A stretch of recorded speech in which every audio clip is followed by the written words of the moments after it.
Yes, we speak today about limited edition of car and motorcycle. They are getting more and more common in the recent times for car manufacturers and motorcycle manufacturers to do limited edition. Today I would like to make a brief classification of limited edition. Essentially there are three types of limited edition, and in the next videos we'll analyze why the car manufacturer, motorcycle manufacturer create more limited edition, why from a commercial point of view and also from collector's point of view. Well, let's start making a classification of limited edition. Essentially there are three types of limited edition. The first type is when a car manufacturer make a completely new model from zero and they declare that it will be produced in only limited quantities like 200, 300, 400, 1000 units, but is a completely new model. So the engineer, the designing, study the model, create the model, they produce that quantity and then the production ends. An example is the Ferrari Enzo. The Ferrari Enzo has been produced from 2002 and 2004 in 400 units. So there is a model that's completely new, you know, the Ferrari Enzo, and only 400 units were made. This is the most interesting for collectors because you create a model. So you think about many people working for a small batch of production, a small batch of cars, and of course is the most interesting for collectors. And as you know, this kind of limited edition, so new model, is made only for not supercar but hypercar, because you have to justify huge expenses in creating a new model and to produce it only for very few units. So you cannot be in a remunerative way if you do it for a car that costs 50,000 euros. That is also quite expensive, but you can do it only with cars that are very, very expensive, usually more than €500,000 or dollars if you prefer, just to give an idea.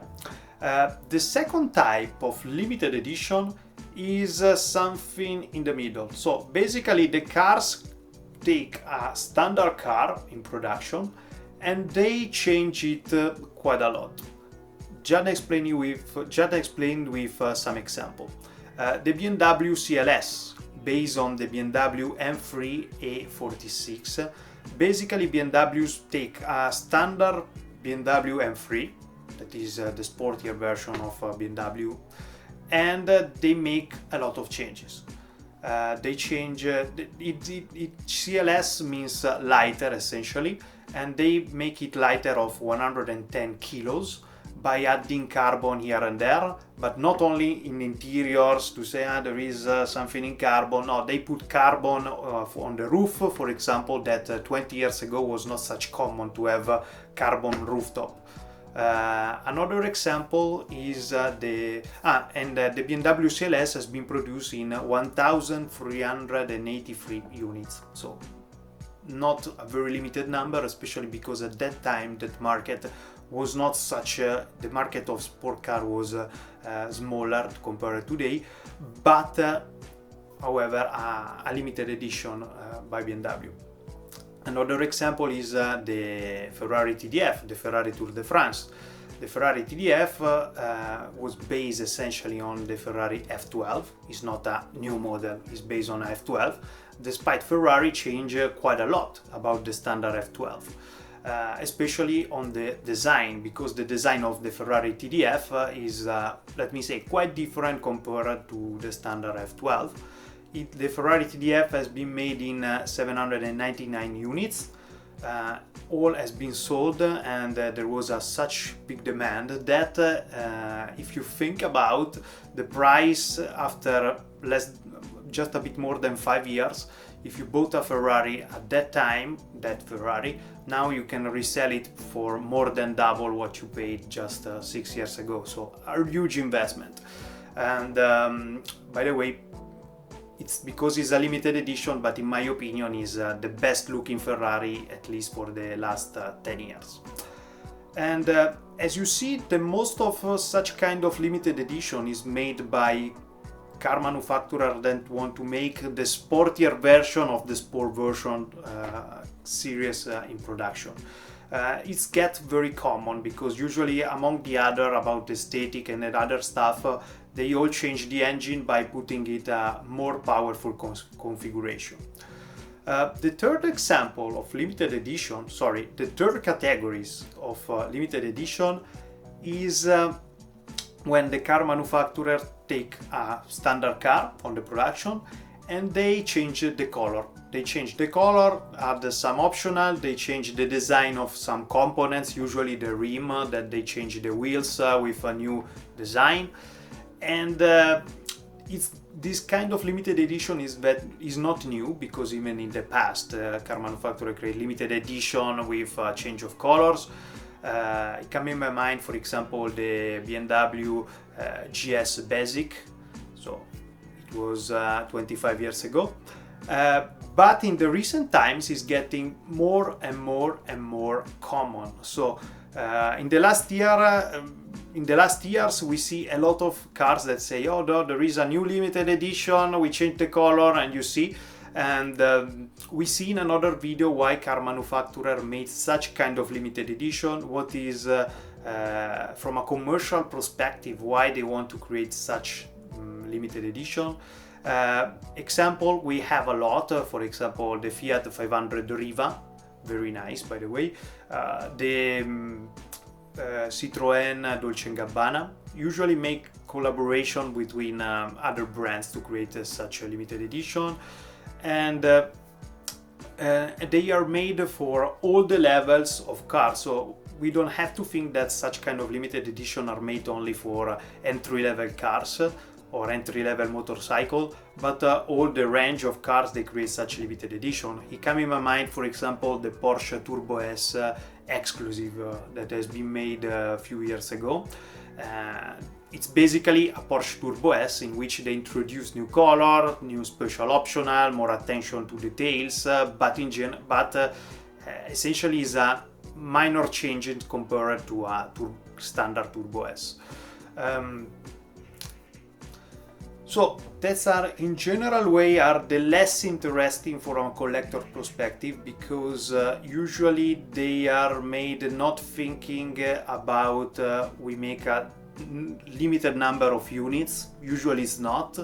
Usually they say we produce, it's been on production for only 1 year or 2 years, usually 1 year. They say, okay, we produce only for this summer, we accept the order for such limited edition for 6 months or 1 year, and then the next year they close the limited edition. Despite some color, such kind of limited edition are made also for limited units, like for example the Porsche Turbo S exclusive we spoke before. And this kind of limited edition, we speak about why they make it. It's not only about money, I say. There are some logics in order to make such a limited edition that are very interesting, but it will be a very long video if I speak about it now, so I'll made in a separate video. In general way, I would say that I'm not negative about create a limited edition in which you change only a bit the color of and design, because I think it's a good thing, because there is the occasion for designers to change many aspects of the car. For example, when you approve a new car, you have to think carefully about the colors, the optional. As a previous product manager, I know such kind of stuff. When you create a limited edition, you have the opportunity for designers, for managers also to try something different, to try something more risky, let me say. But sometimes come on the markets, okay, some cars that are horrible, some limited edition that you see and say, oh, they are horrible colors. But sometimes during the time we see some limited edition that are very nice, and you think, why they didn't make it standard? Because it's so nice in making that kind of colors, that kind of design. Why they make it standard? Because too many times you need to risk too much making such limited edition.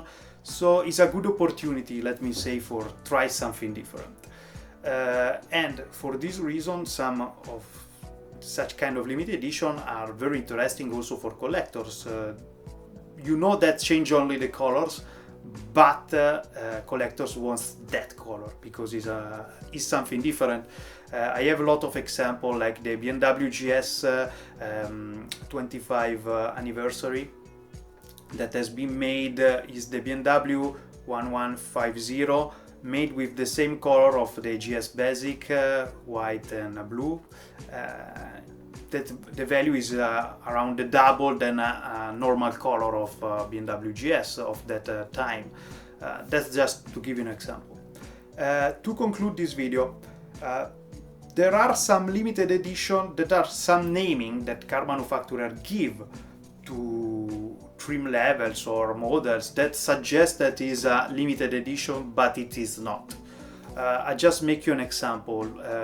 Jeep Limited.